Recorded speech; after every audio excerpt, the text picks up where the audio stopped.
Hi നാന ഒരു Telugu romantic ഡ്രാമയാണ്. നമ്മൾ usually Indian romantic ഡ്രാമകളിൽ കാണുന്ന ക്ലീഷ ഐറ്റംസ് ഒന്നും അല്ലാതെ ഒരു ഡിഫറെൻറ്റ് എക്സ്പീരിയൻസ് ആണ്. ഇമോഷണലി നമുക്ക് നല്ല രീതിയിൽ കണക്റ്റ് ആവുന്ന ഒരു സിനിമയാണ് ഹായ് നാന എന്ന് പറയുന്നത്.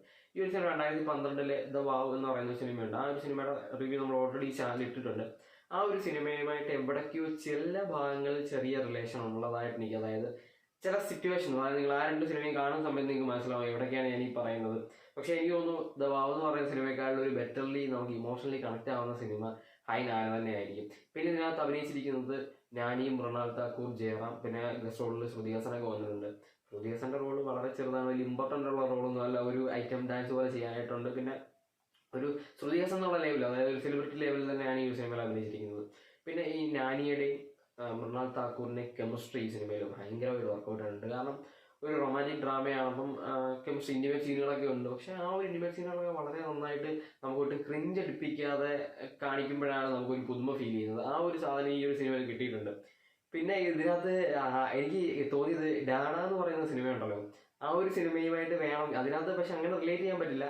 അതും അങ്ങനെ ഈ ഡാഡയും ദ വാവും കൂടെ മിക്സ് ചെയ്ത് കഴിഞ്ഞാൽ ഒരു കിട്ടുന്ന റിസൾട്ട് ഉണ്ടല്ലോ, അതായിരിക്കും ഹായ് നാന എന്ന് പറയുന്നത്.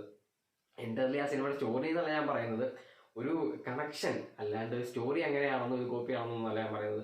ഒരു കണക്ഷൻ, ഈ രണ്ട് ദ വാവ് എന്ന് പറയുന്ന സിനിമ നിങ്ങൾ കണ്ടിട്ടുണ്ടെങ്കിൽ, ലാഡ എന്ന് പറയുന്ന സിനിമ കണ്ടിട്ടുണ്ടെങ്കിൽ, ഈ രണ്ട് സിനിമകൾ നമ്മൾ മിക്സ് ചെയ്ത് ഒരു അവിയൽ പരുവത്തിലാക്കി എടുത്ത് ഒന്ന് റിസൾട്ട് ആക്കി എടുക്കുമ്പോൾ ഒരു കിട്ടുന്ന റിസൾട്ട് ഉണ്ടല്ലോ, അതായിരിക്കും ഹായ് നാന എന്ന് പറയുന്നത്. പക്ഷേ ഈ ഒരു സിനിമ ഒരു കിടിലൻ അനുഭവമാണ് തരുന്നത്. ഇത് നെറ്റ്ഫ്ലിക്സിലാണ് ഈ ഒരു സിനിമ അവൈലബിൾ ആയിട്ടുള്ളത്.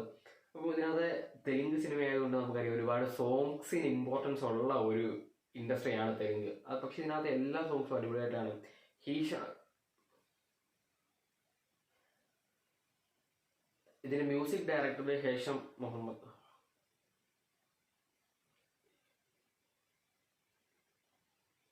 ഇതിനകത്ത് എല്ലാ സോങ്സും അടിപൊളിയായിട്ട് തന്നെയാണ് ചെയ്തിരിക്കുന്നത്. പിന്നെ ഇതിന്റെ ആ ഒരു വിഷ്വൽ സൈഡിലേക്ക് അല്ലെങ്കിൽ ടെക്നിക്കൽ സൈഡിലേക്ക് നോക്കുകയാണെങ്കിൽ ഒരു ഹോളിവുഡ് ലെവൽ റൊമാൻറ്റിക് ഡ്രാമകൾ നമ്മൾ കാണുമല്ലോ, ആ കാണുന്ന ഒരു ഫീലോടുകൂടി കാണാൻ പറ്റും. കാരണം നമ്മൾ യൂഷ്വലി കാണുന്ന തെലുങ്ക് ക്രിഞ്ച് ഐറ്റംസ് അല്ലാതെ, ഇല്ലെന്നല്ല, ശകലമൊക്കെ ഉണ്ട്, ഇല്ലെന്ന് ഞാൻ പറയുന്നില്ല, അല്ലാതെ നമുക്കൊരു ഒരു ഹോളിവുഡ് ലെവൽ ഇങ്ങനെ നമ്മൾ ഇമോഷണലി ഇങ്ങനെ കണക്റ്റ് ആയത്, നമ്മളിങ്ങനെ കണ്ണിക്കൂടെ വെള്ളം, ഒരു ക്ലൈമാക്സ് ഒക്കെ ആകുമ്പോൾ നമ്മൾ അറിയാണ്ട് കരഞ്ഞു പോകുന്ന സിനിമകളുണ്ടല്ലോ, അങ്ങനെ ഞാൻ കണ്ടൊരു സിനിമയാണ്. ഞാൻ അറിയാതെ അവസാനമായപ്പോൾ ഭയങ്കര ഇമോഷണൽ ആയിപ്പോയി. അങ്ങനെ ഇമോഷണൽ ആയ ഒരു സിനിമ കൂടിയാണ് ഹായ് നാന എന്ന് പറയുന്നത്. പക്ഷെ ഇതിനകത്ത് എനിക്കൊരു പോരായ്മ തോന്നിയത് സോങ്സിന്റെ എണ്ണം വളരെ കൂടുതലാണ് എന്നാണ്. അതായത് ഒരു 4-5 സോങ്സ് ഉണ്ട്, അത് കുറച്ച് കൂടുതലല്ലേ എന്ന് എനിക്ക് തോന്നി. നമ്മളിപ്പോൾ യൂഷ്വലി അങ്ങനെ ഒരുപാട് പാട്ടുള്ള സിനിമകൾ കാണാറില്ലാത്തത് കൊണ്ടായിരിക്കാം. തെലുങ്കിൽ അത് സോങ്സ് ഒരു പ്രശ്നമുള്ള കാര്യമല്ല, പക്ഷെ അടിപൊളിയായിട്ട് നയിച്ചിട്ടുണ്ട്. പിന്നെ ആ ഒരു കൊച്ചുകുട്ടി, അതായത് മാഹി എന്ന് പറയുന്ന വിരാജൻ, നായകന്റെ മകളായിട്ട് അഭിനയിച്ചിട്ടുണ്ട്, കുട്ടി കിടലായിട്ട് അഭിനയിച്ചിട്ടുണ്ട്. അപ്പം സിനിമയിലേക്ക് വരികയാണെങ്കിൽ, വിരാജ് എന്ന് പറയുന്ന ഒരു ഫേമസ് സെലിബ്രിറ്റി ഫോട്ടോഗ്രാഫറാണ്. ഒരു മകളുണ്ട്, അമ്മയെ പറ്റിയിട്ടൊന്നും സംസാരിക്കുന്നില്ല. ഈ 6 വയസ്സുള്ള മാഹി എന്ന് പറയുന്ന പെൺകുട്ടിക്ക് സിസ്റ്റിക് ഫൈബ്രോസിസ് എന്ന് പറയുന്ന കണ്ടീഷനാണ്. ലങ്ങുമായിട്ട് റിലേറ്റ് ചെയ്ത ഡിസീസാണ്. അതായത് ജനിച്ചപ്പോൾ മുതലേ ഉള്ളൊരു കണ്ടീഷനാണ്. 6 മാസം പോലും ജീവിച്ചിരിക്കില്ല എന്ന് പറയുന്ന കുട്ടി 6 വയസ്സ് വരെ ജീവിച്ചിരിക്കുന്നു. പക്ഷെ അമ്മയെ പറ്റിയിട്ട് പറയുന്നില്ല. അപ്പം 6 വയസ്സുള്ള ഒരു കുട്ടി നമുക്കറിയാം അമ്മയെ പറ്റി അറിയാനായിട്ട് വളരെ ക്യൂരിയസ് ആയിരിക്കും. അങ്ങനെ ഈ ഒരു അച്ഛൻ വിരാജനോട് അമ്മയെ പറ്റി ചോദിക്കുന്നു. അമ്മയെ പറ്റി പറയാതാകുമ്പോൾ ഈ കുട്ടി ഇറങ്ങിപ്പോകുന്ന വഴിക്ക് ഒരു പട്ടിക്കുട്ടിയൊക്കെയാണ്, ഒരു പട്ടിയുണ്ട്, പ്ലൂട്ടോ എന്ന് പറയുന്ന പട്ടിയും ഈ പെൺകുട്ടിയും കൂടെ ഇറങ്ങിപ്പോകുന്നു. അങ്ങനെ യാസ്ന എന്ന് പറയുന്ന ഒരു പെൺകുട്ടിയെ കണ്ടുകിട്ടുന്നു. ആ ഒരു പെൺകുട്ടി ഈ കുട്ടിയെ ഒരു ആക്സിഡന്റിൽ നിന്നൊക്കെ രക്ഷിക്കുന്നു. അങ്ങനെ വിരാജ് വരുന്നു, അച്ഛൻ വരുന്നു.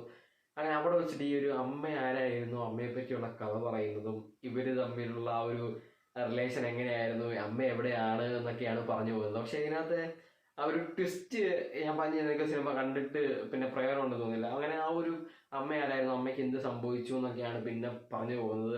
നിങ്ങൾ എന്താ വാവ് കണ്ടിട്ടുണ്ടെങ്കിൽ ഞാൻ ഈ ഒരു സ്റ്റോറി, അതായത് ഇത്രയും പറഞ്ഞു തരുന്നത് നിങ്ങൾക്ക് മനസ്സിലാവും എന്തായിരിക്കും സംഭവിച്ചിട്ടുള്ളതാണ്. അത് കഴിഞ്ഞിട്ട് പിന്നെ ഈ ഒരു യാസ്ന ഈ ഒരു പെൺകുട്ടിയുമായിട്ട് അടുക്കുന്നതും, ഈ ഒരു യാസ്ന ആരാണെന്നും യാസ്നയുടെ ബാക്ക്ഗ്രൗണ്ട് സ്റ്റോറി എന്താണെന്നൊക്കെ പറഞ്ഞു പോകുന്നു. അവസാനം ഈ ഒരു പെൺകുട്ടിക്ക് ഒരു അതായത് ലങ് മാറ്റി വെക്കുന്ന ഒരു വലിയ സബ്ജക്റ്റിലേക്ക് വരുന്നു.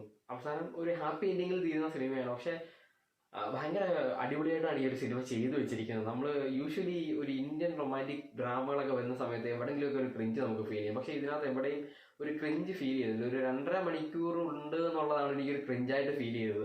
ഇതിലെ ആ ഒരു 4 സോങ്സ് എടുത്ത് മാറ്റുകയാണെങ്കിൽ 2.5 മണിക്കൂർ മാറും എന്നുള്ളത് വേറെ സത്യമാണ്. അതായത് ഒരു 2 മണിക്കൂറോ അല്ലെങ്കിൽ 1.25 മണിക്കൂറോ ഒക്കെ ആവുള്ളൂ. 4 പാട്ടെന്ന് പറയുമ്പോൾ തന്നെ ഒരു അത്രയും ഒരു ലെങ്ത് പോകുമല്ലോ.